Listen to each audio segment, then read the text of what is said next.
on. Small town city, population, small town city, where the flesh is weak but the grapevine's growing strong. Well, have you seen her with him? Oh, have you seen her with him? Well, they talk gets cheap.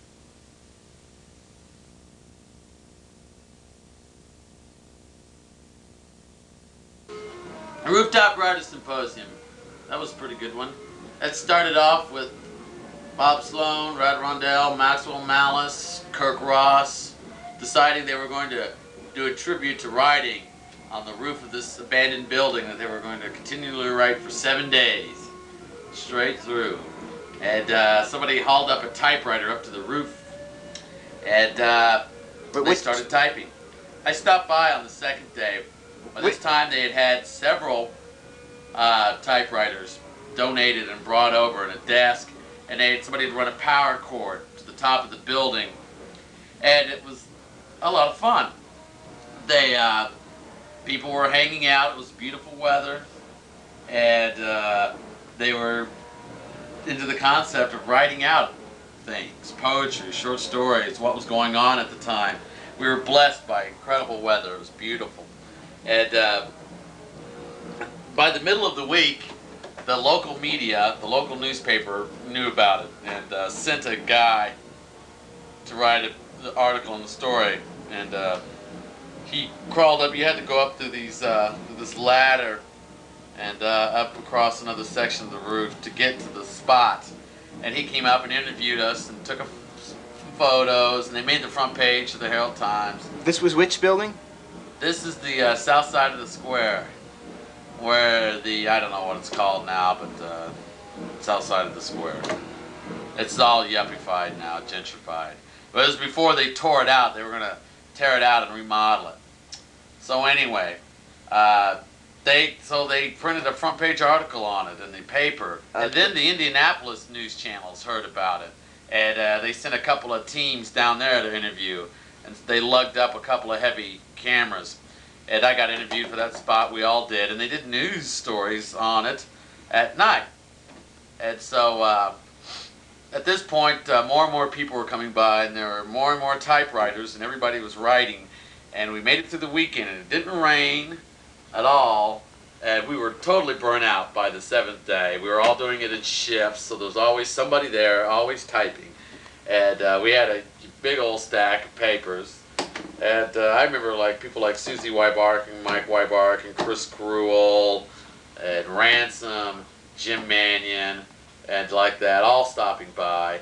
And by the time the 7th day came, everybody was revved up. Ransom bought a bunch of Chihuahua beer, and Jim Mannion brought his video camera, so there's some footage of it. And we sat around. At the time, we were listening to the Butthole Surfers and stuff like that. And so we were playing tapes and drinking beer and getting wild, and everybody was reading from their stories. And it ended. It was 7 days. It got to be midnight, and it was over with. And there was a sense of accomplishment, even though hardly anything tangible ever came out of it.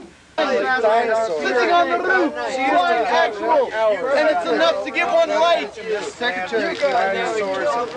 Most area artists are full-time residents and have their located studios and businesses in or near downtown. At present, more print than you can read in a million years.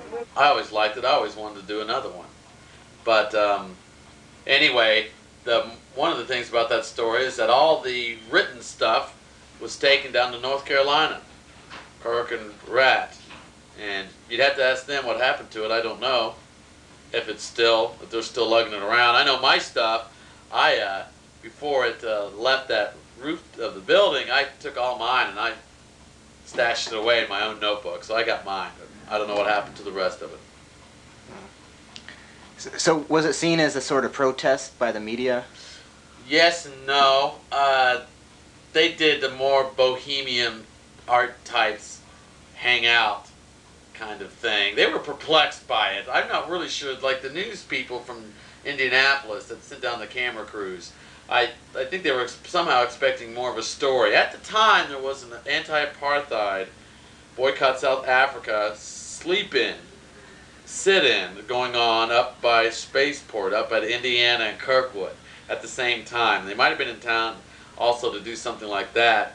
And once they lugged the camera crews up there, they just kind of did a story about how these beatnik types were hanging out. Now they did, I think, mention the fact that we were protesting the gentrification of the south side of the square, but that didn't really ever get emphasized, unfortunately, and they went ahead and tore out the guts of it. I'll tell you a quick little story about the gentrification of the square. A guy that lived in there, it got to be where they were going to kick everybody out, and it was the last week in there, and the guy bought a bunch of beer, and we all bought a bunch of beer, and we all started drinking the beer. We got rowdy. And since it was they were going to tear down the building, somebody started breaking out windows and doing paint. And we split. And as I was driving home later that night, I pull up to the intersection where that building was. And we stop at the intersection, and I hear a noise. And I look around, and I realize that up from the building, up from the second floor, is the noise of glass breaking and metal being thrown around and people almost like yelling and screaming, and people who are walking on the street are stopping and like looking up, and it just keeps going, and just, I mean, they're breaking every window in there, and I go, oh my God, we've got to stop these people. So, because I knew what they were doing, they were partying, they drank more of the beer, and they're going to get caught and get in trouble, so I said, you know, pull over, you know, and we pull over and stop, and I go running in, and they just had stopped, and I was going to tell them, you know, that you guys got to stop. You can hear it a block away, and somebody's going to call the cops. And they said, okay, okay. And so at that point, we turned around to leave, to keep on going home, and I got to the bottom of the stairs, and there is a cop. And I just kind of just looked straight down and just keep right on going. And I left. And I found out later what happened with my friend. My friend had just taken the baseball bat that he was beating out windows with and thrown it down, and he walked around the corner, and there was a cop, and the cop was just looking around. He couldn't even believe it. There was paint thrown around and broken glass everywhere, and the cop goes, wow, man, look at all this. And my friend goes, yeah, can you believe it? I just stopped by to grab my stereo and found all this. So the cop never had a clue. Told him that if he knew who did it, to let him know, and turned around and walked away.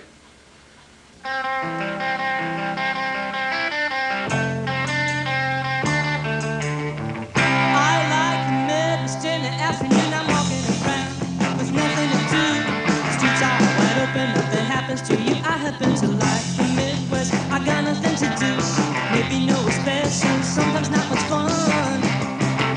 But I like the Midwest because it's fun to feel young. Cruising down the highway when it's dark at night and sitting close to someone. Midwest can be alright. No one else is thinking, no one cares at all. It'll be going nowhere.